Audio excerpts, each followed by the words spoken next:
5 signs you cannot handle a healthy relationship. More often than not, we can be quick to blame someone else for the problems we face. Why can't they notice me more? Why can't they be less narrow-minded or listen to me when I speak? But are you putting in the same amount of effort on the table? If you can't mirror what you want to attract into your life, you're not going to keep it. If you do attract it, you're not going to keep it. Because sometimes we can get away with attracting some really good things because the outside looks so put together.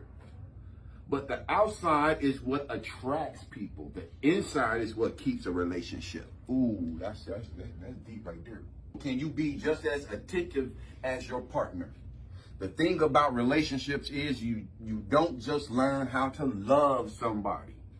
You can't be in a relationship with somebody and eventually they're going to learn how to love you. That doesn't happen like that. You can't tough it out with them and eventually they're going to get it. Because you can't teach a person how to love you if they don't know how to love.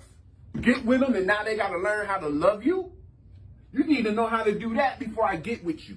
Can you be just as attentive as your partner? The thing about relationships is you don't just learn how to love someone, and it's also an experience that teaches you how to be a better person. So if you're in a relationship and that relationship isn't teaching you how to be a better person, that's the wrong relationship. That's not the one you're supposed to be in.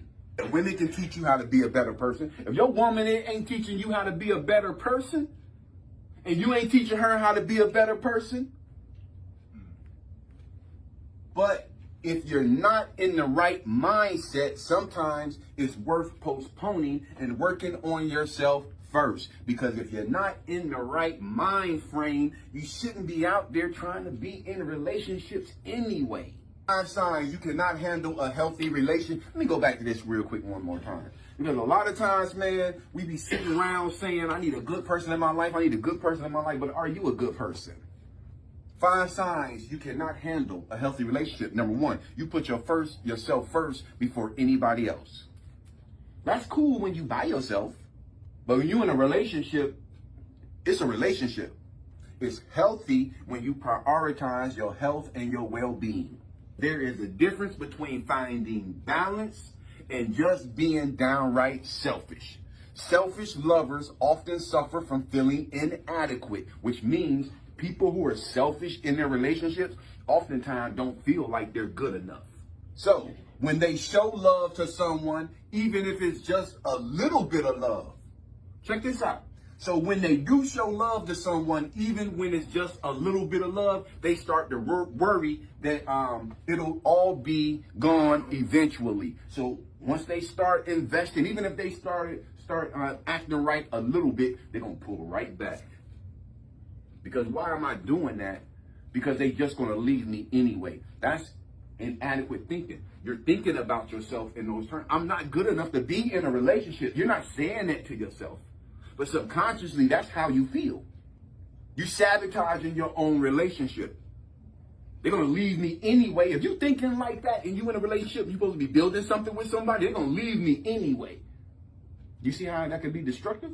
When they show love to someone, even if it's just a little, they start to worry that it'll all be gone eventually. Selfish lovers are deeply troubled because they aren't self-connected, which means they're not connected to themselves. It's helpful to focus your energy on hobbies. Take hobbies that make you feel more self-connected. So if you don't feel connected and you're one of those kind of people, you need to start trying to connect with yourself before you start getting in a relationship.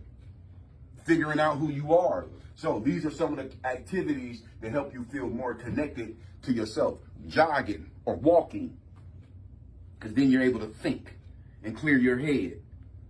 Yeah, jogging, walking, journaling, writing down stuff, and also meditating. 5 signs you cannot handle a healthy relationship. Number 2, you're prideful and you think you are always right. You put your pride before love. You put your pride before the other person. You're prideful and you think you are always right. It is important for both partners to feel heard and understood in a relationship. But factors such as pride can get in the way of that. At the end of the day, is it really worth being right if you're going to lose somebody you love? Is it worth really being right if you're going to lose that person in the end? Wouldn't it just be better to agree to disagree peacefully? Say, you know what? We just disagree. Let's leave that alone. Another reason why some people are commonly reluctant to apologize is because they fear the other person won't take responsibility for their part of the conflict. So that's part of that prideful part, because a lot of times we're no different than children. I ain't apologizing to her. She ain't apologized to me. But somebody in a relationship got to take the high road. Right. I mean, somebody in a relationship going to have to be the adult in the room. But when we sincerely apologize first, check out that sincerely part, because that's important. When we sincerely apologize first, it lets our partner know that we're not proud of what we did, and we will take better measures next time instead of repeating the same mistakes. In a healthy relationship, it is important not to emphasize on who was right or wrong, but rather focus on what the two of you can do to prevent any mishaps from occurring in the future. Focus on solutions instead of trying to focus on who was wrong and who was right. 5 signs you cannot handle a healthy relationship. Number 3, you always depend on your partner to make you happy. You be jumping through hoops all day trying to make somebody happy. Man, and some people can make it hard for you to make them happy if they know that you're willing to do it. People who are not ready for a relationship get anxious when they're away from their partner, or generally feel lost without them. This is a sign of codependency. Ask yourself if you really love your partner, or are you just emotionally dependent on them? Do you really love your partner, or are you just emotionally wrapped up in this situation? Because sometimes when you don't want to treat her right, and she keep asking you to treat her right, and you just keep refusing, it ain't like she ain't telling you what she wants you to do, but you just stay with her anyway, even though you know you're not making her happy. A lot of times, it's because you just don't want nobody else hitting it. Am I right? You don't want her to end up going and finding somebody else and then finally being happy. So you're going to do just enough to keep her, but you ain't going to never change. Okay.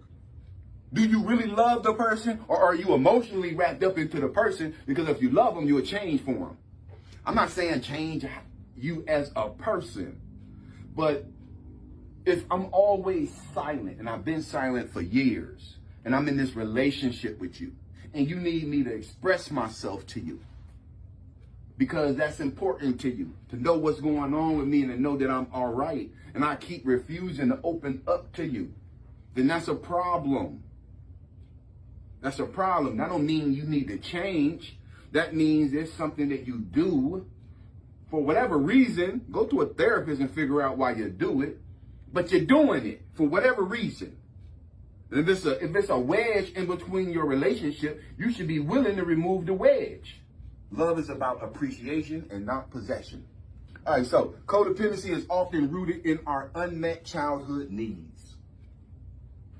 Codependency is often rooted in our unmet childhood needs, while treatment often involves going to therapy. A lot of times when you have this codependency thing about you, the only way you're going to get out of that is going to treatment. But the first thing is you got to recognize that you got it. Because you can be operating in that, but you don't even see it as a problem, because you don't know what you don't know. This is not something that you're going to talk yourself out of. This is not something that you're going to just get over. This is something you need therapy to get over. Love is about appreciation. I'm going back to the top. Love is about appreciation and not possession. Codependency comes from a lack of self-sufficiency. Since codependency is often rooted in our unmet childhood needs, while treatment often involves going to therapy, where you can get in touch with the feelings you've buried for years. Talking things out with a professional will ultimately help you get better. Once you confront those deep-rooted insecurities, it allows you to express them to your partner. That way, the two of you can create a plan that helps your relationship move forward. 5 signs you cannot handle a healthy relationship. Number 4, you expect people to read your mind.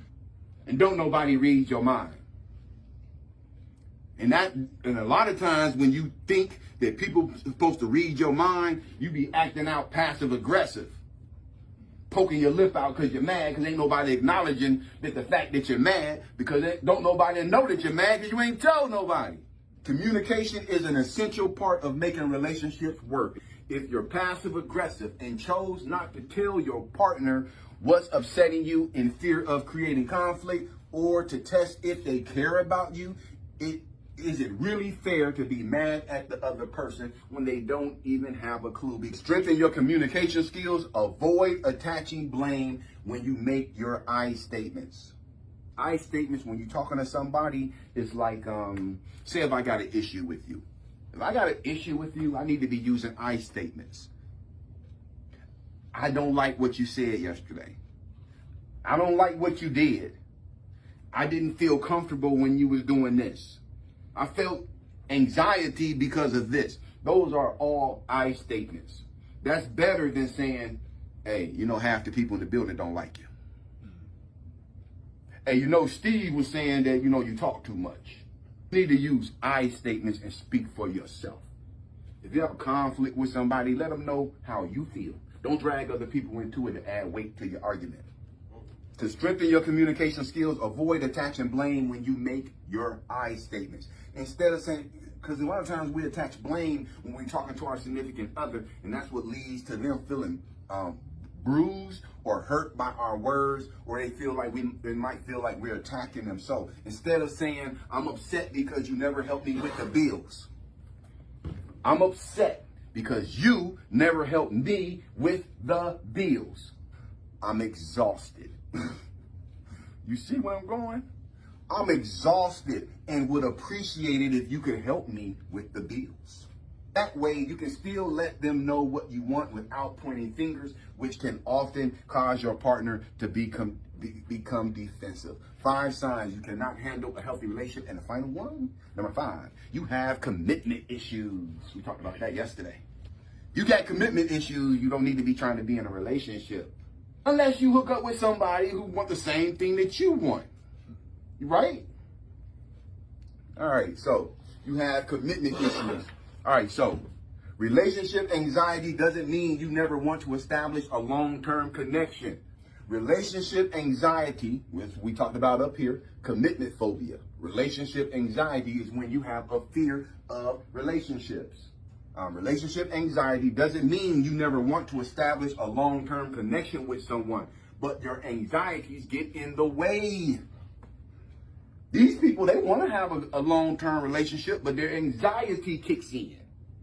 That's when they start feeling they're getting a little too close. You're starting to get in a little too good.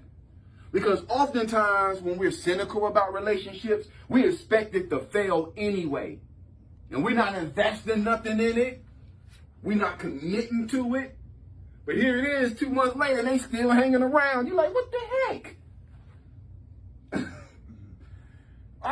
I thought this was going to last maybe 2 weeks. Like, it's a month later. Like, they start getting nervous. Because you hadn't messed up yet. They predicting you would have messed up a long time ago. 4 months into it. Oh, they going to be nervous. Oh, they're starting to pull me in. Especially if they talking about I love you when they get off the... You want to have a baby? Oh, yeah. Relationship anxiety doesn't mean you never want to establish a long-term connection with someone, but your anxieties get in the way. Many past events could have caused this, such as witnessing your parents' toxic relationship or divorce, or going through an unhealthy romantic relationship yourself. As a result, you might hesitate being vulnerable and scared that the other person will either leave or eventually disappoint you. How many of us see that all the time online? The way men talk about women. You already have a negative outlook towards women. You are not suitable to be in a relationship with a woman. If it's a woman and all you have is negativity because you was hurt in the past towards men, you're not suitable to be in a relationship with men. Because if you have that mentality and you go out there and you keep dealing with men, you're going to keep getting hurt. So the only person that's going to put up with that is somebody who is toxic. And I guarantee you, they're going to take you for a run for your money. Any past events could have caused this, such as witnessing your parents' toxic relationship or divorce or going through an unhealthy romantic relationship. As a result, you might hesitate being vulnerable and scared that the other person will either leave or eventually disappoint you. If this is an ongoing issue, it is best to visit a therapist and get insight on how to manage this phobia while learning techniques that help you practice vulnerability. If you have commitment issues, you have a phobia. Because if there's a healthy person that wants to spend their time with you and be in your life, and then you freaking out about that, you ain't no different than a person who has a phobia against spiders. You don't want to be vulnerable. And the only way you can be in a healthy relationship is you got to be vulnerable. But you going to keep everything close to your chest while that person opens up like a flower to you? You both have to open up to each other, or it won't work.